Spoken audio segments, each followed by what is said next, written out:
मुझे पता है कि आज आज जो शैतान है वो बहुत ही परेशान होने वाला है। मुझे मुझे पता है। मैं आपको सच्चाई बताऊं।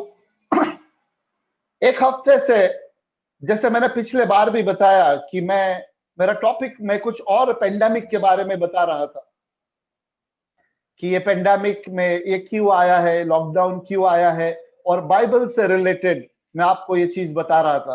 परंतु आपको मैं बताऊं कि कल तक मुझे पवित्र आत्मा ने इस बात को बोलने के लिए तैयारी नहीं करा। परंतु जब मैं कल रात में सो रहा था, उस समय पवित्र आत्मा ने मुझे बताया कि तुझे पेंडेमिक के बारे में नहीं बताना है।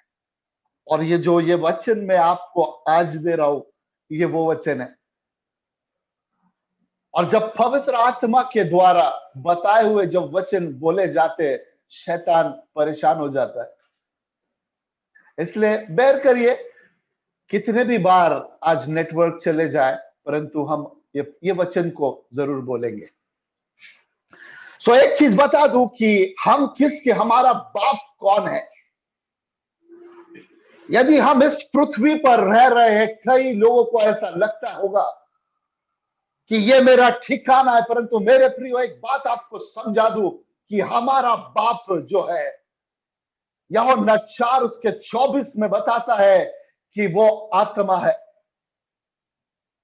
हम उस आत्मा की संतान है। जैसे मैंने आपको बताया कि शेर कभी भी अपने बच्चे को जब पैदा करे तो वो कभी कुत्ते को पैदा नहीं कर सकता, ना तो कोई और चीज। परंतु यदि आप अपने आप को उस परमेश्वर की संतान कहते हैं, तो समझ जाइए कि वो जो पिता है, जो परमेश्वर है, वो आत्मा है। और जब हम उसकी संतान है, तो हमको आत्मा के चलाए चलना चाहिए, चाहे परिस्थिति कैसी भी क्यों ना हो। चाहे परिस्थिति कैसी भी क्यों ना हो। कई लोगों को ऐसा लगता है कि ये हमारा ठिकाना है। मैं कल एक परिवार में गया, शायद वो यहां पर अटेंड भी कर रहे होंगे, और उन्होंने मुझे ऐसा पूछा कि एक चीज बताइए कि हमारे घर में ये जो व्यक्ति था वो कोरोना से मरा कैसे। मैं एक चीज आपको बताऊं कि आपके परिवार के सभी जन भी मर जाए तो भी आप परमेश्वर को धन्यवाद करिए। क्यों? उसका एक ही रीजन है, ये हमारा ठिकाना नहीं है। आज मैं आपको यह बताना चाहता हूं कि आप इस पृथ्वी पर है क्यों, आप ओरिजिनली है किधर से। बिली ग्राहम ने एक बहुत ही अच्छी बात बताई थी कि मैं तो हेवन का व्यक्ति हूं, बस मैं इस पृथ्वी से पास हो रहा हूं कुछ समय के लिए। हम यहां के नहीं है मेरे प्रियो, we are from a different planet. एक अलग जगह से हम आए हुए लोग हैं, और इसीलिए लोग हमको यहां पर एक्सेप्ट नहीं कर पाते। यीशु को इसलिए लोग नहीं एक्सेप्ट कर पा रहे थे क्योंकि वो उधर का था नहीं। और वही चीज हमारे साथ है। यदि आप अपने आप को आत्मा के चलने वाले व्यक्ति मानते हैं, और जैसे पवित्र आत्मा आपको बताता है आप वही काम करते हैं, तो आप यकीन करिए कि यदि आपके बाजू में कोई ऐसा व्यक्ति है जो शरीर के चलाए चलता है, वो आपको कभी भी एक्सेप्ट नहीं कर सकता, कभी भी नहीं, एट एनी टाइम। चाहे आप कितने भी मिराकल्स और कितने भी वंडर्स बता दे, वो आपको एक्सेप्ट कर ही नहीं सकता। बस एक ही रीजन, क्योंकि वो इस पृथ्वी से है और आप कहीं और से। दूसरा कुरिन्थियंस उसका 5वां अध्याय और उसका 20वां पद। इसलिए हम मसीह के राजदूत हैं। किसके राजदूत हैं हम? मसीह के। We are ambassador of Christ.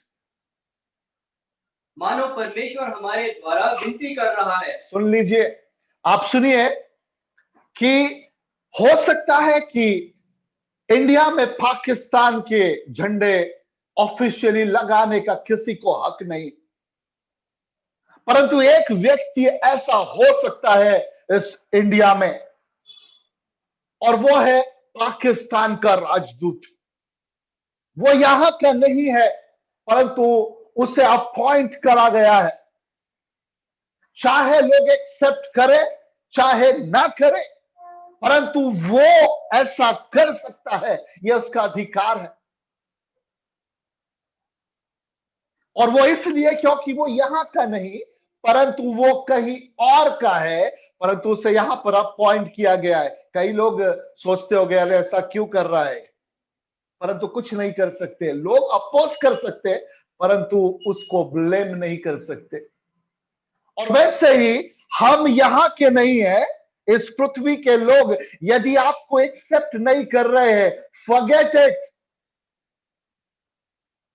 हम कहां के हैं? क्राइस्ट के एम्बेसडर है, और क्राइस्ट कहीं और नहीं, हम कहीं स्वर्ग की बातें कर रहे हैं। हम वहां से आज अपने चेहरे को जरूर देखना।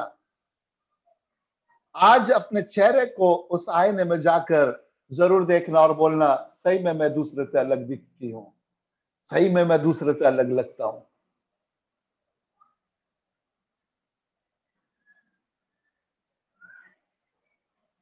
फिजिकल और स्पिरिचुअल का एक डिफरेंस है मेरे प्रियो, सुनिए अच्छे से।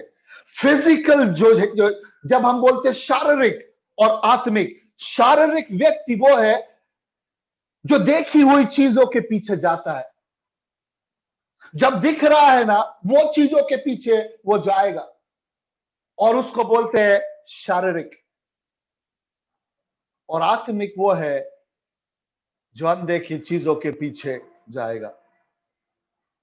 हिब्रू एक क्या बोलता है कि, देखिए अच्छे से समझिए इस बात को कि हिब्रूज का पहला वर्ष क्या कहता है, सुनिए।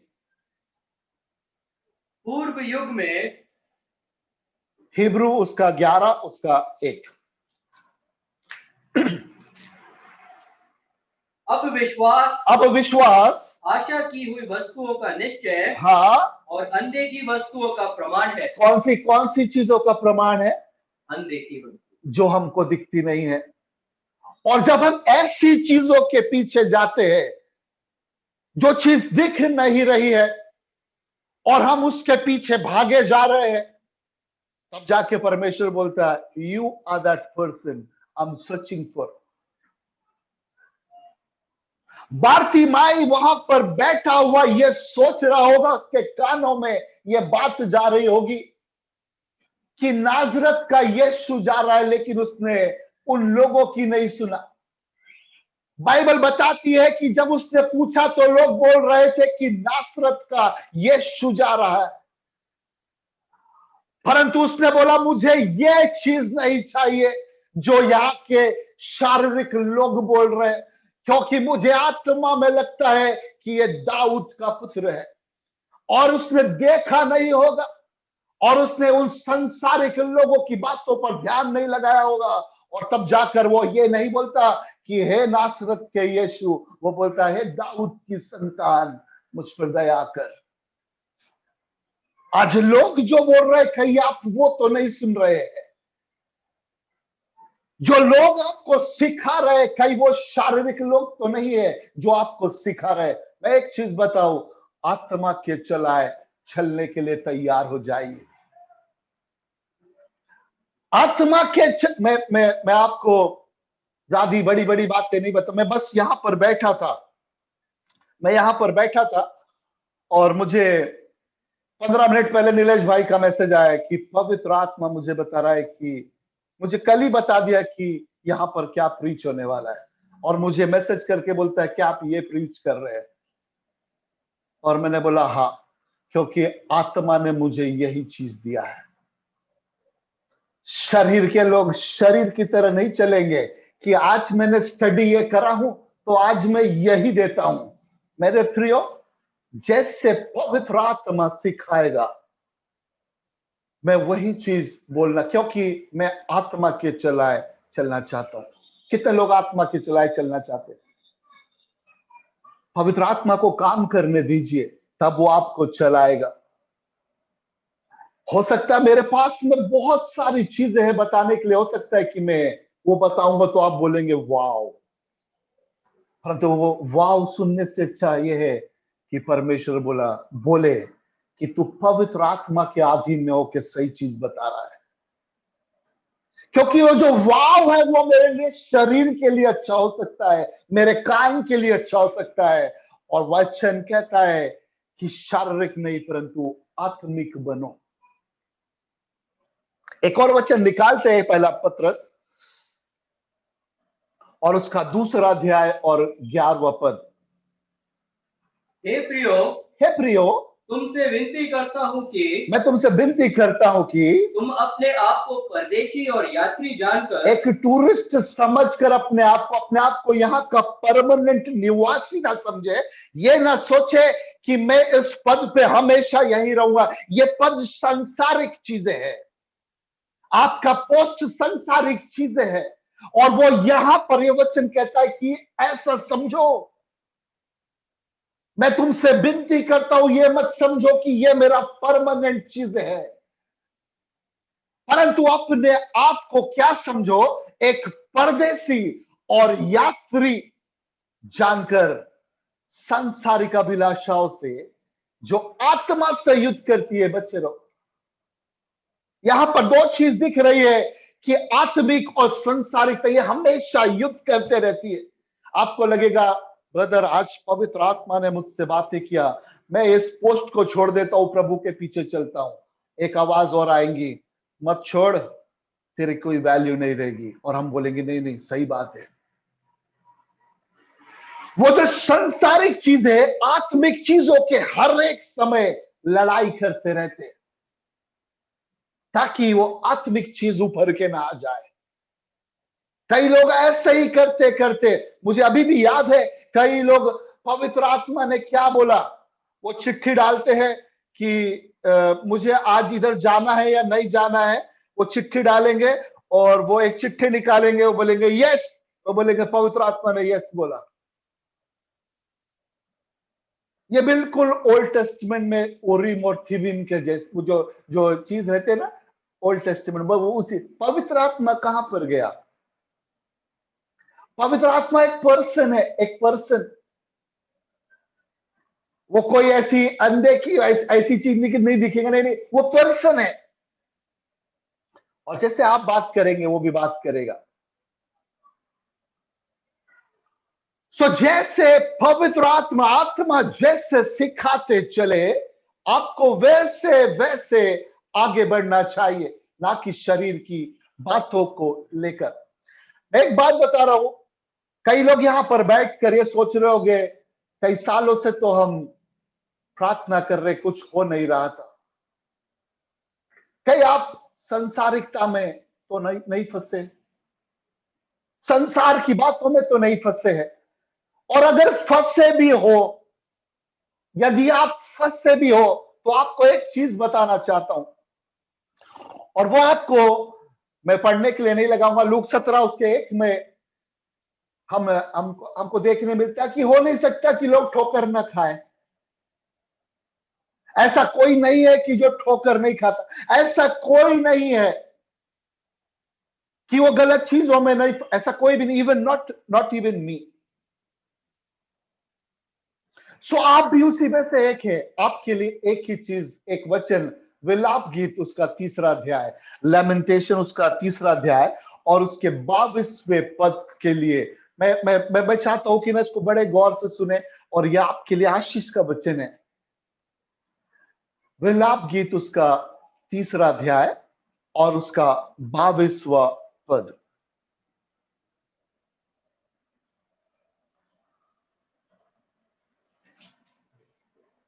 और 22वां पद ऐसा कहता है कि हम मिट नहीं गए, यह यहोवा की क्या है, करुणा है क्या, महाकरुणा। यदि आप वचन को पढ़ रहे हैं तो आप समझ जाइए कि परमेश्वर करुणा करता है, परंतु हम मिट नहीं गए, हम मर नहीं गए। यह यहोवा की महाकरुणा का फल है। मेरे प्रियो याद रखिए, आप जिंदे हैं, आप में सांसें हैं, और आप अभी भी यीशु का नाम ले सकते हैं। ये आपके ऊपर अनुग्रह है। इस पैंडेमिक में आप जिंदा है, ये आपके लिए अनुग्रह की बात है। और वो क्यों है पता है? क्योंकि आपके पास में अभी भी चांस है। आपने कोई गलत चीज करा, आपके पास अभी भी चांस है कि आप अपने मुंह से अंगीकार कर ले। और वो परमेश्वर ही इज सो लविंग कि वो आपको बोलता है कि आई विल एक्सेप्ट यू। आपने कैसे भी पाप क्यों ना किए हैं, कैसे भी, यदि आप सही में उसके पास में चले जाए और बोले कि मैं शारीरिक दशा में था प्रभु, इतने दिन मैं सेवा कर रहा था परंतु मैं शारीरिक दशा में था प्रभु, मुझे क्षमा करिए। और वो परमेश्वर बोलेगा आज से आत्मा तुझे लीड करेगा। कोई तो ऐसा उठे और ये कहिए कि मैं शारीरिक नहीं बनना चाहता हूं प्रभु, मैं आत्मा के चलना चाहता हूं। कोई तो ऐसा इच्छा रखने लगे कि प्रभु मुझे कोई ना देखे परंतु पिता केवल आप मुझे देखने पाए। शिमशोन नाम का एक व्यक्ति था, परमेश्वर का नाजिर होकर परमेश्वर ने उसको दिया, परंतु जैसे जैसे वो बढ़ने लगा संसारिकता में वो फंसते गया। उसके ऊपर अनुग्रह था। स्वर्गदूत ने आकर बोला कि यहोवा ये कहता है कि ये मेरा चुना हुआ होगा, ये मेरा नाजिर होगा। परंतु मेरे प्रियो, एक समय आया कि जब वो जवान होते गया, वो संसार की बातों में फंसते गया। और जैसे जैसे वो फंसते गया, परमेश्वर उसकी वेट कर रहा था कि ये कब मुझसे कहेगा कि मुझे आत्मा के चलाए चलना है। वो परमेश्वर उसकी ओर अपनी आंखें और अपनी कान लगाए था और वो बोल रहा था कि ये मेरा नाजिर कब पुकार कर कहेगा कि पिता मुझे आत्मा के चलाए चलना है। आज वही परिस्थिति मेरे प्रियो, वो आपके ऊपर भी लगा के रखा हुआ है और वो उस पोजीशन को देखना चाहता है जब उसके बच्चे वहां से चिल्ला कर कहे कि हे पिता मुझे आत्मा के चलना है, मैं संसारिकता को छोड़ना चाहता हूं। बाइबल बताती है कि जजेस उसके 16वें अध्याय में और उसके 25वें पद में, जब वो कई बार संसारिकता में गिर गया, बड़े बड़े पापों में गिर गया, और 16वां अध्याय और 25वें पद में जब उसने पुकारा कि यहोवा तेरी दया मुझ पर होने पाए, और उस जब वो तमाशा के लिए, जब वो लोगों के एंटरटेनमेंट के लिए उसकी आंखें निकाल दी गई, वो परमेश्वर के नाजिर को उस एक तमाशे के लिए बुलाया गया कि लोगों को तमाशा करके हंसने के लिए और आनंद करने के लिए आप नाचो गाओ तमाशा करो। तो वहां पर बंदी में लेकर जाके वह अंधा नाजिर आवाज देता है कि परमेश्वर यहोवा मुझ पर दया कर दे। और एक बार फिर वो आत्मा का अभिषेक मेरे जीवन पर उंडेल दे। और मेरे प्रियो, उस जगह से जब उसने आवाज दिया और पुकारा, वो परमेश्वर उसकी ओर अपनी आंखें और अपने कान लगाए रहा था। और जैसे ही उसने यह आवाज लगाई, बाइबल बताती है कि उसके ऊपर पवित्र आत्मा का वही सामर्थ जो उसने खो दिया था, वो उसने वहां पर पाया। मेरा परमेश्वर इतना महान है, जिस परिस्थिति से आप रिपेंट करेंगे और उस परमेश्वर को आवाज देंगे कि प्रभु मुझ पर दया कर, वो परमेश्वर आप पर दया करने के लिए वेट कर रहा है। वो परमेश्वर बोल रहा है कि मैं तुझे इसी मौके के लिए मैं वेट कर रहा था कि तू उस परिस्थिति से आवाज दे, और मैं तैयार हूं। कई लोग अनुग्रह होने के बाद भी उस परमेश्वर को खो देते हैं, उसके अनुग्रह को भूल जाते हैं। मेरे प्रियो, यदि आपकी परिस्थिति ऐसी थी कि आपने उसके अनुग्रह को खोया और आपने आवाज दी और उसको पाया, आप अपने चरित्र से उसको बताइए। यह आपका कर्तव्य है। दूसरा राजा उसके 20वें अध्याय में एक राजा के बारे में हम देखते हैं और उसका नाम है हिजकिय्याह राजा। और हिजकिय्याह राजा के पास में जब जब यशायाह भविष्यवक्ता आता है, वहां पर जब वो बोलता है कि तू मर जाएगा, तो वो रिपेंट करता है, वो अपने चेहरे को छुपाता है और वो कहता है कि प्रभु मुझ पर दया कर। मेरे प्रियो, कई लोग ऐसे ही करते हैं। कई मीटिंग्स में जाएंगे और आप अपना सरेंडर कर देंगे और परमेश्वर का अभिषेक आपके ऊपर आ जाएगा, परंतु जैसे ही आप मीटिंग के बाहर जाएंगे, आप फिर से फिजिकल लाइफ में जीने लग जाएंगे। हिजकिय्याह राजा ने करा क्या?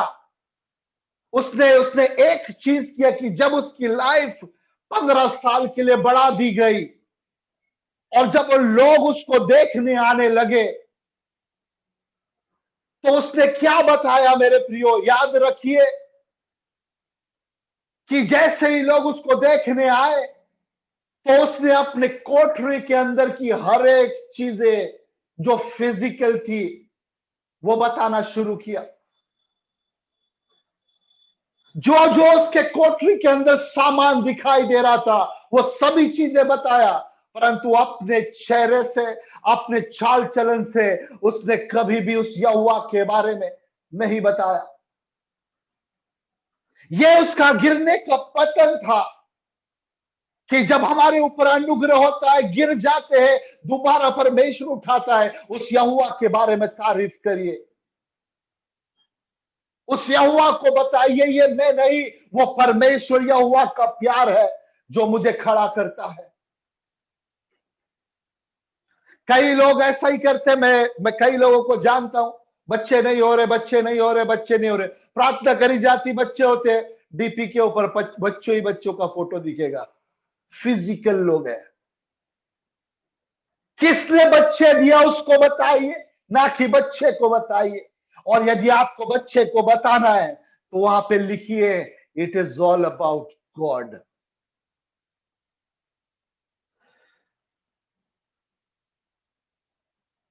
मेरे प्रियो, आप फिजिकल है या स्पिरिचुअल, आज तय करना जरूरी है।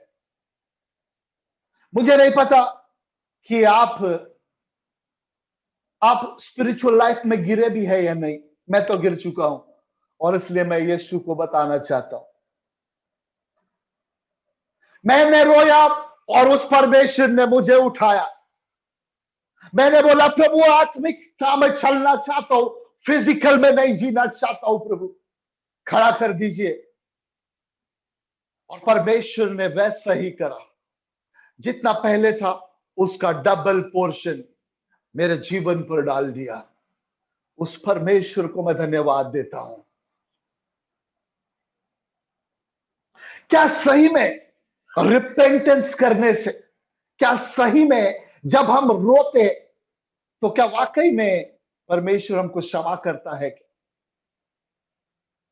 आज यही चीज मैं आपको समझाना चाहता हूं। मेरे पास में और 10 से 12 मिनट है। मैं कोशिश करूंगा कि आपको यह चीज समझाऊं। एक बात याद रखना, अगर तेलगोटे आज जी इस जूम मीटिंग में है तो यदि जूडस सिर्फ 2 दिन और वेट करता,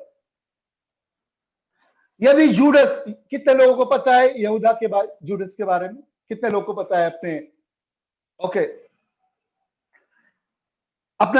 मैं एक क्वेश्चन पूछता हूं, जल्दी से टाइप करिए आंसर को। एक वचन था बाइबल में जिसके बारे में ऐसा लिखा था कि यदि मेरे आने तक का मैं उसको रख छोड़ू तो मैं क्या? किसके बारे में लिखा था? जल्दी से टाइप करिए, मैं आगे बढ़ना चाहता हूं। ओके, जल्दी से टाइप नहीं है हमारे पास में। यदि मेरे आने तक मैं उसे रख छोड़ू, चेले ने पूछा कि वो चेले का क्या होगा? तो यीशु ने बोला कि यदि मैं मेरे आने तक मैं उसे रख छोड़ू तो।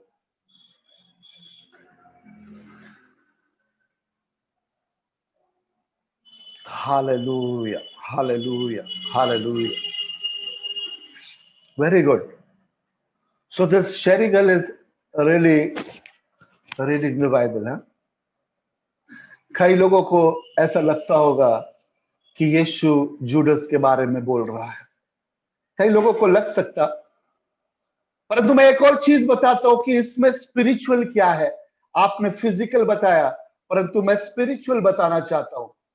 क्या ये जो जॉन है, जो यीशु ने इसके बारे में बोला था कि जब तक मैं ना आऊं तब तक इसे रथ छोड़ू, तो क्या ये पूरा हुआ? क्या ये चीज पूरी हुई? क्या यीशु ने बोला था? मैं बताऊं, सही में पूरी हुई, क्योंकि यही वो दास था जिसने यीशु के आने तक की चीजें आत्मा स्पिरिचुअल में देखा था और लिखा था।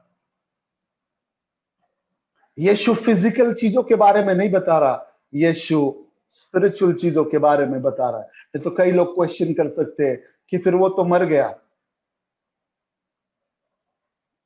और यीशु तो अभी आने का बाकी है, वो तो आने वाले सालों में दिखने वाला है यहाँ, है ना? सो ठीक है। सो जो जूडस है, यदि 2 दिन रुकता, यदि 2 दिन वो फांसी नहीं लगाता, तो पौलुस से कई गुना ज्यादा पावर के साथ में कई चीजें ऐसी लिख देता वो। पौलुस ने तो यीशु के साथ में रहकर मिनिस्ट्री नहीं करा, परंतु ये जूडस था जो यीशु को बहुत नजदीकी से समझ रहा था। यदि इस जूडस ने यदि सिर्फ 48 घंटे रुक जाता, तो आज आप उसी की टीचिंग पढ़ते हुए पाए जाते। ये इतना पावरफुल है।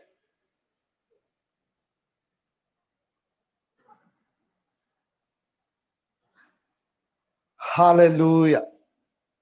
सो रिपेंटेंस यदि इतना सच्चा है, और परमेश्वर आज भी यदि कोई बोले कि प्रभु मैं आपकी ओर मुड़ना चाहता हूं, और वो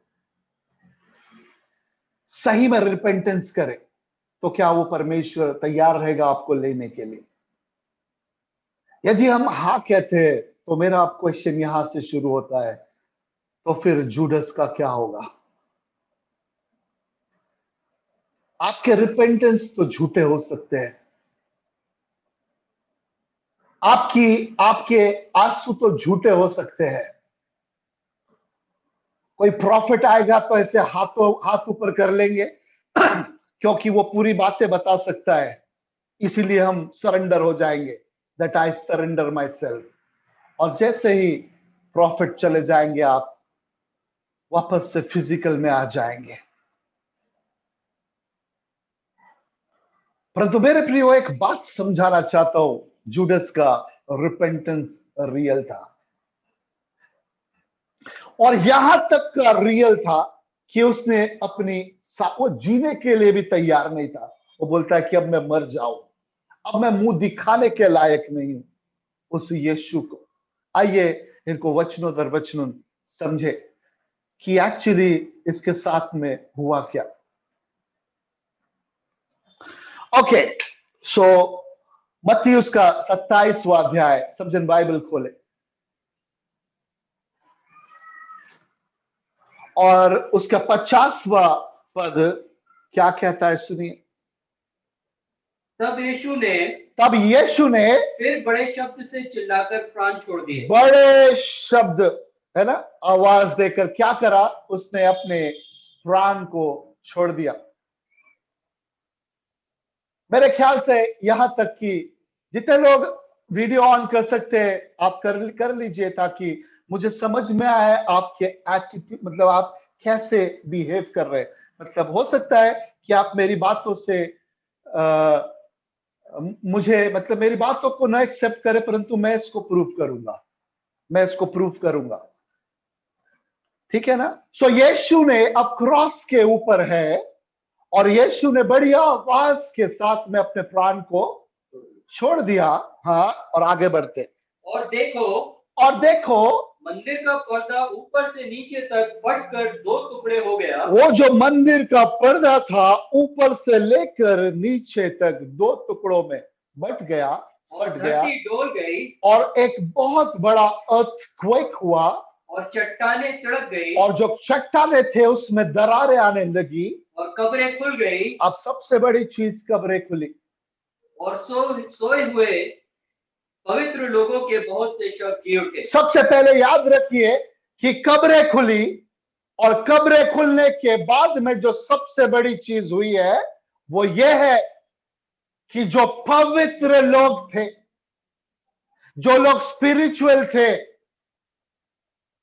जो लोग स्पिरिचुअल थे, केवल उनकी कब्रें वहां से खुली। मेरे ख्याल से इतनी चीजें समझी। कितने लोगों को नहीं समझ रहा, मैं मेरे पास में ज्यादा समय नहीं है, परंतु ठीक है, जैसे भी मैं कोशिश कर रहा हूं। सुनिए कि कब्रें खुली और जो पवित्र लोग थे वो क्या हुआ, उठे। और क्या हुआ फिर इसके बाद में, मैं चाहूंगा कि एक बार वो भी पद को, इसके आगे के पद को भी, हाँ 52 में क्या लिखा, और कब्रें खुल गई और सोए हुए पवित्र लोगों की बहुत सी लोथें जी उठी। हाँ, और उसके जी उठने के बाद, और यीशु के जी उठने के बाद वे कब्रों में से निकलकर, मतलब एक चीज समझिए कि जैसे ही यीशु ने अपने अपने प्राण को छोड़ा वो कब्रों में से उठकर बैठ गए। कहां पर बैठे? कब्रों में, क्योंकि वहां पर लिखा है कि वो जी उठे। तो जी उठे कहां पर? कब्रों में बैठ गए। और फिर जब वो उसके जी उठने के बाद, किसके? यीशु के, मतलब वो 3 दिन तक का कब्र में ऐसे बैठे होगे, एक दूसरे को देख रहे होगे कि ये उठा क्या, वो उठा क्या, है ना। कई लोग एक ही कब्र में दो लोगों को डाल देते हैं, तो अगर वो दोनों भी स्पिरिचुअल हो गए तो एक के पीछे एक उठे होगे।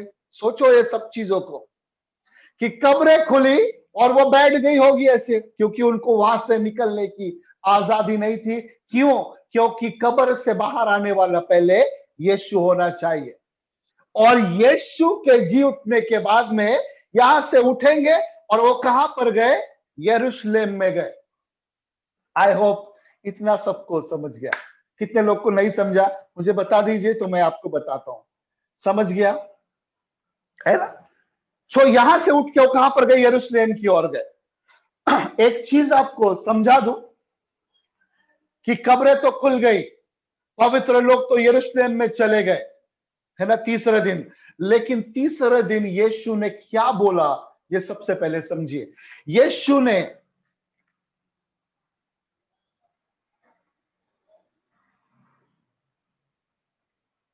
मरकुस में एक एक पद है, मैं शायद उसको, वैसे सभी को पता है इसलिए मैं ज्यादा उसके ऊपर ध्यान भी ना दूं, कि जाकर पतरस को बोलो। यीशु ने बोला, किसको बोलना है? जाके पतरस को बोलो कि मैं मिलूंगा। सबको पता है ये पद, कि यीशु के जी उठने के बाद में उस एंजल ने जाकर, जो स्वर्गदूत था, जो उसने बोला कि जाओ और कहो कि हाँ 16:7 मरकुस 16:7 क्या क्या क्या है? मरकुस 16:7, परंतु तुम जाओ और उसके चेलों और पतरस से कहो, हाँ, कि वह तुमसे पहले गलील को जाएगा। दो चीजें समझो, पतरस को और फिर किसको बोलो? चेलों को बोलना है कि तुमसे पहले वो कहां पर जाएगा? गलील को। मतलब वो दो लोगों से, दो तरह के लोगों से मिलना है उसको। एक तो पहले पतरस से अकेले मिलेगा, फिर चेलों से मिलेगा। ये चीज यहां पे लिखी थी। आई होप दिस मच सबको समझा है, समझ गया। एक और चीज, यीशु चेलों से मिलने के पहले, है ना, ये बोल, चेलों से मिलने के पहले बोल दिया यीशु कितने दिन तक का इस पृथ्वी पर था। यहां पर पास्टर बगीचा सिंह भी है क्या? मैं थोड़ा सा, मुझे अगर बता दे तो। ओके है, सुनिए, वो मुझे मुझे वो बोल रहे थे कि भैया मुझे ये चीज सुनना है, इसलिए मैं।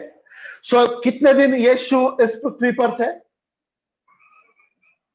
कितने दिन इस पृथ्वी, जी उठने के बाद में कितने दिन इस पृथ्वी पर, विभिन्न जगहों पर अपने आप को? 40 दिन। ओके, प्रदीप भाई बोलते हैं 40 दिन, ठीक है ना।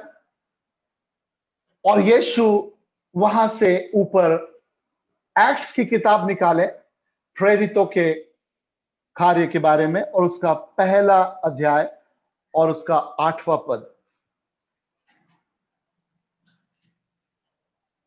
परंतु जब पवित्र आत्मा तुम पर आएगा, हाँ, तब तुम सामर्थ्य पाओगे, हाँ, और यरूशलेम और सारे यहूदिया और सामरिया में, हाँ, और पृथ्वी की छोर तक मेरे गवाह होगे। ओके। ये यीशु ने बोला जाते जाते, कहां पर? स्वर्ग जा रहा था। इतनी स्टोरी तो अगर आप जूम मीटिंग में है और अगर आप मुझे बोले कि ये कैसे, ये समझ में नहीं आया, तो मैं कुछ भी नहीं कर सकता हूं। यीशु ऊपर जा रहा था और उसने बोला कि यरूशलेम को मत छोड़ो, अब मैं जा रहा हूं, और जब तक का पवित्र आत्मा की सामर्थ्य ना उतरे तब तक का यहीं ठहरे रहना। और ना इसी पद में 26वें एक्ट्स के पहले चैप्टर उसका 26वां पद, यहां पर ऐसा लिखा है, तब उन्होंने उनके बारे में हाँ, चिट्ठियां डाली। तब उन्होंने क्या किया कि चिट्ठी डाली, और चिट्ठी मत्तिया के नाम पर निकली। वो क्यों ऐसा हुआ? क्योंकि वो 11 ही थे, और उन्होंने बोला कि नहीं नहीं, वो जो जूडस था वो मर गया, अब हमको 12 होना चाहिए, इसलिए हम चिट्ठी डालते हैं और हम देखते हैं कि कैसे किसको हम यहां पर लेकर आए ताकि हम 12 हो जाए। और इसलिए जब दूसरे चैप्टर में जाते हैं प्रेरितों के काम के, जब वो 12 हो जाते हैं तब जाके पवित्र आत्मा उतर जाता है। समझ जाइए इस बात को। सो यीशु ऊपर चले गया, लेकिन उसके बाद में जब पवित्र आत्मा उतरने की बात आई तब जाके वो 12 होते। ओके, अब हम ना एक चीज निकालते मत्ती उसका 27वां अध्याय और उसका पहला पद। अब देखते हैं कि जूडस की कंडीशन क्या थी। जब भोर हुई, जब सुबह हुआ, तो सब प्रधान याजकों, हाँ, और लोगों के पुरनियों ने, तीसरे पद से पढ़ते हैं, जब उसके पकड़ने वाले यहूदा ने देखा, जब यहूदा ने, जो जूडस था, उसने देखा कि वह दोषी ठहराया गया है, कि यीशु को तो मैंने पकड़वा दिया, तो वह पछताया और वह 30 चांदी के सिक्के प्रधान याजकों और पुरनियों के पास फेर लाया। उसने क्या किया? वो जो पैसे के जैसे उसने बेचा था, उसने बोला ये पैसे फिजिकल चीजें है, और मैंने फिजिकल चीजों के लिए उस यीशु को जो स्पिरिचुअल है बेच दिया। और उसने बोला कि मुझे फिजिकल की जरूरत नहीं है, और उसने उस 30 चांदी के सिक्के को लिया और वो दोबारा वहां जाकर क्या किया? पढ़ते हैं, और कहा, हाँ, और उसने कहा मैंने निर्दोष को घात के लिए पकड़वा कर पाप किया है। मैं यकीन करता हूं कि वो जो था वो निर्दोष था, और मैंने ना वो निर्दोष को आपके हाथों में दे दिया हूं। हाँ, और मैंने पाप किया है, और मैं पापी हूं, ये यकीन करना चाहिए। सुनिए मेरे भाइयों, यदि आप रिपेंट कर रहे हैं, यदि आप किसी बात से पश्चाताप कर रहे हैं, या आपके मुंह से निकलना चाहिए कि मैं पापी हूं। यदि आप उस परमेश्वर के फेवर को अपने लाइफ में चाहते हैं, अपने मुंह से ये कहिए कि मैं पापी हूं परमेश्वर। और जब आप ये अंगीकार करेंगे, उस चोर ने उस लटकते हुए ये अंगीकार करा कि हम तो पापी है, हम तो चोर है, परंतु ये निर्दोष था, और उसने बोला कि मुझे फिजिकल डेथ से कोई लेना देना नहीं। मैं यीशुआ, जब तेरा राज्य जो स्पिरिचुअल है जब वो आए तब मेरी सुधि लेना। मैं यहां से निकलना नहीं चाहता हूं, मैं फिजिकल लाइफ के बारे में नहीं पूछ रहा हूं, परंतु जो आने वाली चीज जो शायद ये लोगों ने नहीं देखा, मैं वो स्पिरिचुअल चीजों को टैप करना चाहता हूं। और यीशुआ, जब तू आएगा मुझे उसके लिए याद रखना। और जैसे ही उसने ये बोला, वो परमेश्वर, वो यीशु मसीह उस क्रॉस पर से बोलता है कि कोई तो था जिसने स्पिरिचुअल की रेल्म को टैप करने की इच्छा जताई, और बोला कि कल नहीं, आज ही तुझे लेकर चलूंगा। वो परमेश्वर आज भी एक चीज देख रहा है, और वो जूडस ने बोला कि ये फिजिकल चीजें मेरे कोई काम की नहीं, अब मुझे स्पिरिचुअल जिसको मैंने बेच दिया उसको मेरे लाइफ में इंपॉर्टेंस देना चाहता हूं। और क्या लिखता है वचन में? उन्होंने कहा, हमें क्या? वो बोला कि अब वो तुमको जो करना है वो करो, हमारा काम तो पूरा हो गया। और जब उसने देखा कि अब तो कुछ भी नहीं हो रहा, अब मैं कैसे ये सब चीजें करूं? मेरा रिपेंटेंस तो सही है, मैंने जो अंगीकार किया वो तो सही है, अब मैं कैसे यीशु को छुड़ा सकूं? जब उसने देखा कि मैं कहीं से भी नहीं छुड़ा सकता, तब उसने क्या किया पता है प्रियो? कि बोला कि अब तो मैं चेलों के पास भी नहीं जा पाऊंगा, कोई मुझ पर यकीन नहीं करेगा, परंतु मैं रिपेंट करता हूं इस बात के लिए। उसने उसको फेंका और जाकर बाइबल बताती है कि फांसी लगा दिया। यदि ऐसे सिचुएशन को देखकर भी कोई कहता हो कि ये नरक में गया हो, आज क्वेश्चन करना चाहता हूं, क्या वाकई में वो परमेश्वर रिपेंट करने वालों को क्या वो एक्सेप्ट नहीं करता है क्या?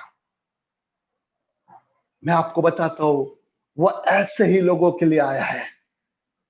मैंने आपको पहले भी बताया कि वो स्वर्ग के राज्य में ऐसे लोग आप देखकर शॉक हो जाएंगे, जिसको आप बोलेंगे अरे ये तो व्यभिचारी था, अरे ये तो पैसे चोर रहा था चर्च से, अरे ये इसके गलत संबंध थे, इसने बाइबल को नहीं जाना। और वो आपसे पहले वहां पर खड़े हुए पाए जाएंगे। एक ही वजह से जूडस ने अकेले में जाकर बोला मैं इस लायक नहीं हूं, और उसने अपने आप को फांसी दे दिया। एक वचन आपके लिए पढ़ना चाहता हूं। यदि ये जूडस को परमेश्वर ने क्षमा किया है, यदि इसके रिपेंटेंस को उस परमेश्वर ने कबूल करा है, तो मुझे पता है कि जूडस यीशु के मरने के पहले वहां पर मरा है। और यदि वो मरा है तो उसको, यदि वो धर्मी था, तो जो मत्ती 27 के 52वें पद में लिखा है कि धर्मियों की कब्रें खुली, तो इसको भी जिंदा होना पड़ेगा। ये जो व्यक्ति है इसको भी जिंदा होना पड़ेगा। क्यों? क्योंकि वो यीशु के मरने के पहले मरा है।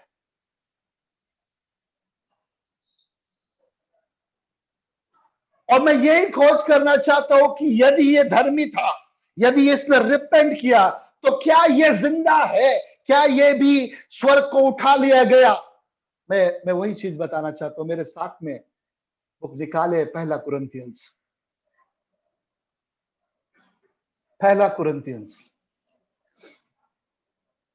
मैं आपको ये बात इसलिए बताना चाहता हूं कि आपके पाप कैसे भी हो, आपने चर्चेस को बेच दिया हो, आपने जो चीज नहीं करना है आपने वो कर दिया होगा, मेरे प्रियो, यदि परमेश्वर जूडस को क्षमा कर सकता है, जिसने यीशु को बेच दिया, जो स्पिरिचुअल था, तो आपकी फिजिकल चीजों में वो परमेश्वर बोलता है ये मेरे लिए कोई भी बात नहीं, बस आज आप क्षमा मांग ले और अपने मुंह से कहे कि मैं पापी हूं प्रभु, और आप देखना वो परमेश्वर क्या कर सकता है। पहला कुरिन्थियंस उसका 15वां अध्याय, पहला कुरिन्थियंस उसका 15वां अध्याय। 8:41 हो रहे हैं, आज हम बहुत लेट हो चुके हैं। और निकाल लिए पहला कुरिन्थियंस उसका 15वां अध्याय और उसका 5वां पद, बड़े गौर से पढ़े।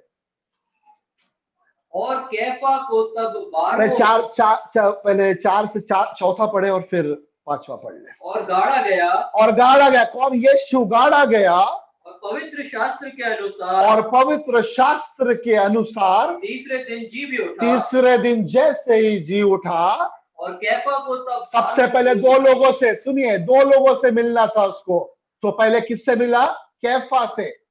और उसके बाद में कितने लोगों से मिला वो? 12 को। सुनिए, यहां तो 11 होना चाहिए। कई लोग सोच रहे होंगे नहीं नहीं नहीं, 12 होना नहीं चाहिए, क्योंकि यीशु जैसे ही रेजरेक्ट हुआ, ये तो 11 ही होना चाहिए, क्योंकि जूडस तो मर गया।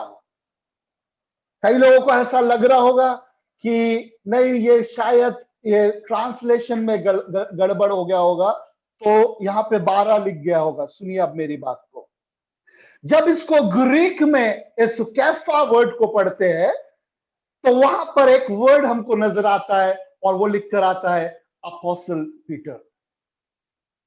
यदि आप उसको ग्रीक में पढ़ेंगे, आपको यदि ऐसा शंका है कि वो 12 में जूडस नहीं था, मैं आपको बता रहा हूं कि यदि आप उसको ग्रीक में पढ़ेंगे तो उस वर्ड का मतलब जो बता रहा है वो है अपोस्टल पीटर, कैफा। और जहां पर 12 लिखा है, वहां पर यदि आप 12 को यदि आप ग्रीक में पढ़ेंगे तो क्या बताना चाहिए? यदि आप 12 गोत्र को पढ़ेंगे तो आपको नंबर्स बताएगा। लेकिन जब इस 12 को आप ग्रीक में पढ़ते हैं तो वहां पर एक ही चीज लिखी है, और वो है apostles of 12 apostles of Jesus। उस वर्ड के लिए लिखा है, सिर्फ 12 के लिए, कि this is not only 12 apostles of Jesus। मेरे प्रियो, मैं उन लोगों के लिए ये चीज बता रहा हूं जिनको ऐसा लग रहा हो शायद वो लिखने में कोई गड़बड़ कर दिया हो। मैं एक चीज बताऊं, वो परमेश्वर ने जूडस को क्षमा कर दिया, केवल एक ही वजह से कि उसका रिपेंटेंस ट्रू था। उसने सही में पश्चाताप करा है, और उसने बोला कि मैं अपना चेहरा नहीं बता सकता। इसीलिए वो जो 12 चेलों को यीशु ने एक साथ दर्शन दिया। किस दुविधा में बैठे हैं? अपने पाप को लेकर ऐसा लग रहा है कि ये पाप क्षमा नहीं होंगे। कई लोगों को ऐसा लग रहा होगा कि जो पाप मैंने किया है इसकी क्षमा नहीं है। मेरे प्रियो, इतने दिनों से नरक की आग के बारे में सुन रहे थे, एक बात बताना चाहता हूं, पावर ऑफ रिपेंटेंस कई पापों पर भारी है। सिर्फ सच्चा रिपेंटेंस वो परमेश्वर आप में देखना चाहता है। बस एक मूव आपका, और आप बोले कि मुझे प्रभु इस फिजिकल लाइफ में इच्छा नहीं है। बस एक मिनट आपका, जिस जगह पर आप इस समय बैठे हैं, और आपका एक शब्द कि प्रभु बहुत हो गया, मुझे फिजिकल लाइफ नहीं चाहिए, बस एक बार मुझ पर आप अनुग्रह कर दीजिए और मैं आपके लिए खड़ा होना चाहता हूं। This is the right time for you. This is the right place for repentance. कितने लोग चाहते हैं कि प्रभु हो सकता है कि मेरा ब्रेक थ्रू बस उसी के वजह से, क्योंकि मेरा रिपेंटेंस सही नहीं था। बस यही एक रीजन था। रिपेंटेंस तो था, लेकिन वो हिजकिय्याह राजा के रिपेंटेंस के जैसा था। बस मुझे ये फिजिकल चीज चाहिए, मुझे जीवन चाहिए, इसलिए रो रहे थे।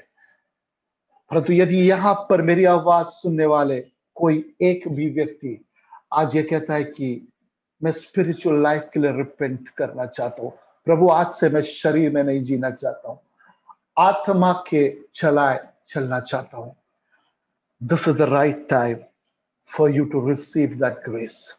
This is the perfect time. यही समय है। यीशु का आना कभी भी हो सकता है, कभी भी।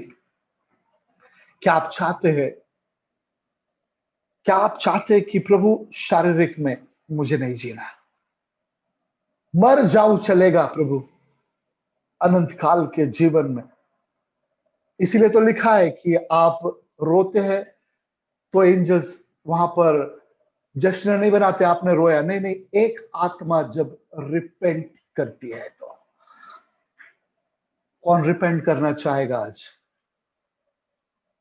कौन ये कहना चाहेगा कि प्रभु बहुत हो गया, मैं I want to be in that real repentance. यदि प्रभु ने उस जूडस को क्षमा किया, आपके पाप बहुत छोटे हैं प्रियो। प्रभु इसी समय जैसे हम प्रार्थना करें, प्रभु आप में नया बल देना चाह रहा है। इसलिए मैं आपको बता रहा, यदि जूडस 2 दिन और रुक जाता, पौलुस को बहुत दूर मिनिस्ट्री में छोड़ देता। This is the right time for you to repent. यही वो समय है।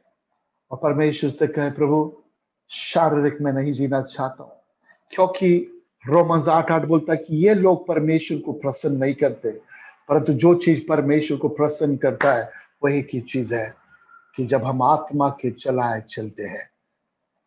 क्यों ना हम लोग प्रार्थना करें, अपने